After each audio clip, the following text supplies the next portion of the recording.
I used to think I was over my trust issues. I really did. After years of therapy, heartbreak, and rebuilding myself, I finally found someone I could fully trust, my husband. He's kind, thoughtful, hilarious in the goofiest ways, and best of all, loyal. The kind of loyalty you feel in your bones. And for a while, that was enough. He made me feel safe. But then she stepped in. Claire, my husband's childhood best friend. You know the type, always hovering at the edges, never doing anything wrong, enough to call out, but never quite right either. From day one, something about her rubbed me the wrong way. Maybe it was the way she avoided eye contact when I was introduced. Or how she always managed to talk to everyone but me in a group setting. I tried not to let it get to me. I told myself I was being sensitive. I even laughed about it with my husband. Maybe Claire's just shy, I'd say. He'd nod. She's just socially awkward, he'd reply. So I tried. I really did. I invited her to group dinners, barbecues, birthdays. I even reached out when she was going through breakups. But she skipped everything. Our engagement dinner. Our wedding. Everything. And yet, she still called him. Always when she was hurt. Always when she needed emotional support. And yes, he always told me when it happened. He never snuck around. But something about it gnawed at me, like an itch under the skin. Then one day, out of the blue, Claire messaged me. She wanted me to model for her photography project. Claire is a photography major, and she knew I'd done some hobby modeling in the past. She said she admired my look, that she thought I'd be perfect for her final shoot. At first, I was shocked. I almost dropped my phone. Maybe I thought this was her olive branch.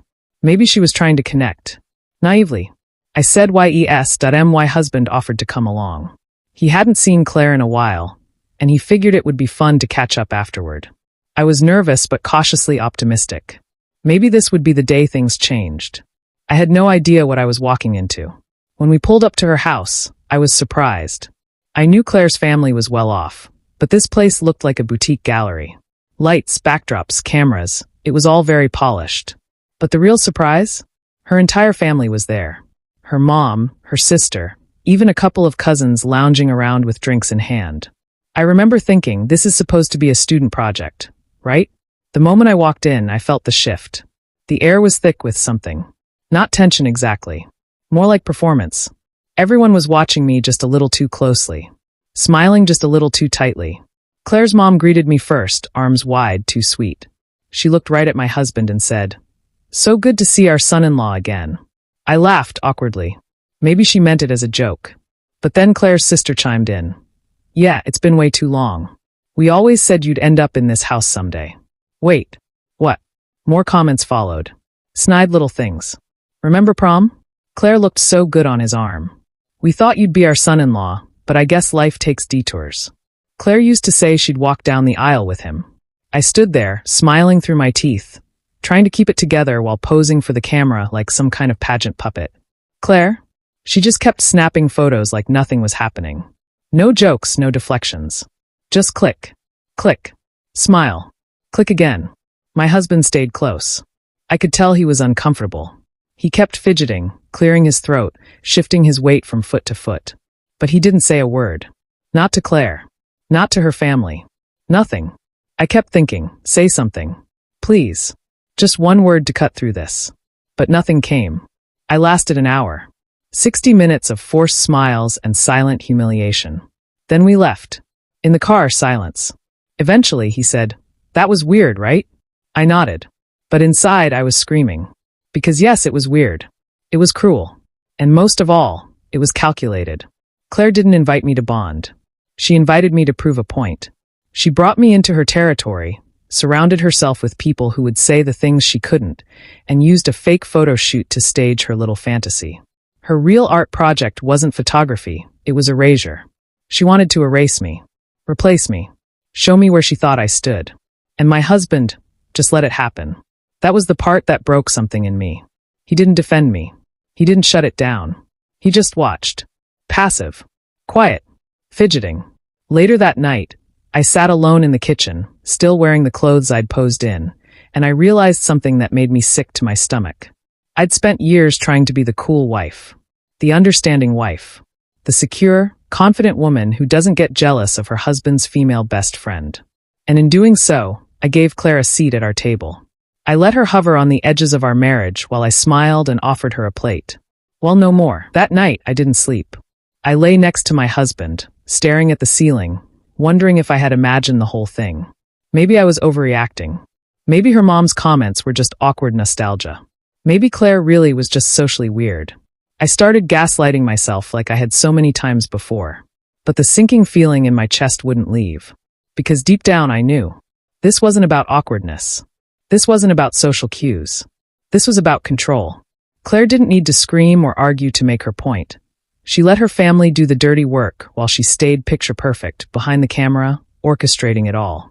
The next morning, I planned to talk to my husband, really talk. But I didn't get the chance. Before I could sit him down, my phone buzzed. It was a message from my sister-in-law, Meline. She and I are close, and she's part of the broader friend group that Claire occasionally drifts through. She sent me a screen recording and a message that just said, WTF. Watch this. It was from a private Instagram story, Claire's close friends list. A short clip of me during the photo shoot, bending slightly mid-pose.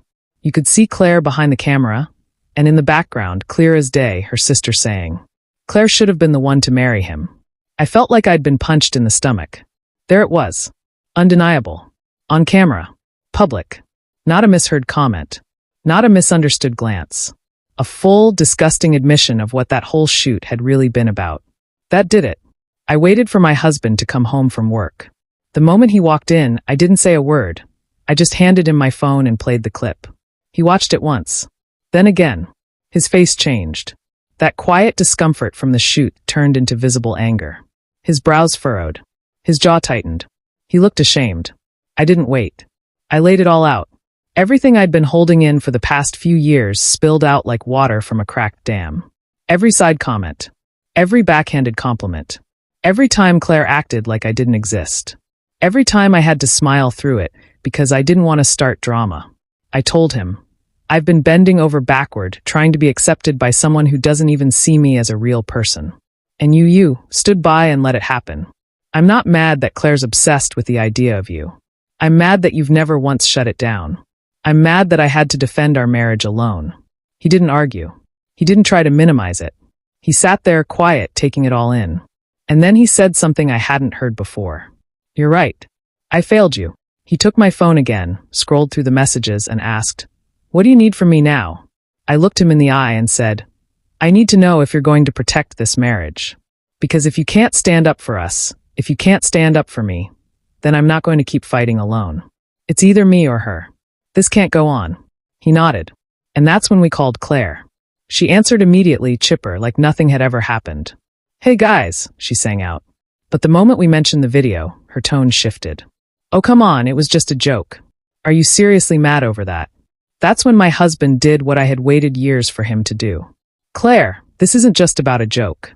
This is about the constant disrespect toward my wife. I used to tell myself it wasn't a big deal. That maybe I was imagining it. But what happened at that shoot? That wasn't weird. It was disgusting. My wife came to support you. And you and your family treated her like she didn't belong. He paused. His voice didn't shake. I didn't say anything back then because I was afraid of losing your friendship. But I don't know why I held on to it for so long. If you can't respect my wife, you don't respect me. And if that's the kind of person you are, I have no interest in staying friends. There was a long pause on her end. Then Claire laughed. Not nervously. Not awkwardly. But loud and bitter. Wow. You're really cutting me off over that, girl.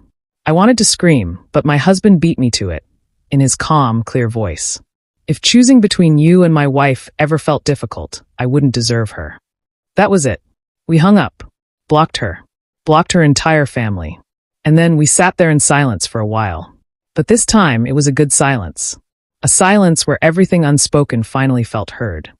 In the days that followed, he didn't try to fix things with grand gestures. He didn't bombard me with apologies or guilt. He just showed up. He checked in. He listened. He finally understood the weight I'd been carrying and let me put it down. And the craziest part? The silence from Claire? That was the most peaceful gift she ever gave me. No more texts. No more cold invites. No more being made to feel invisible. I wasn't second place anymore.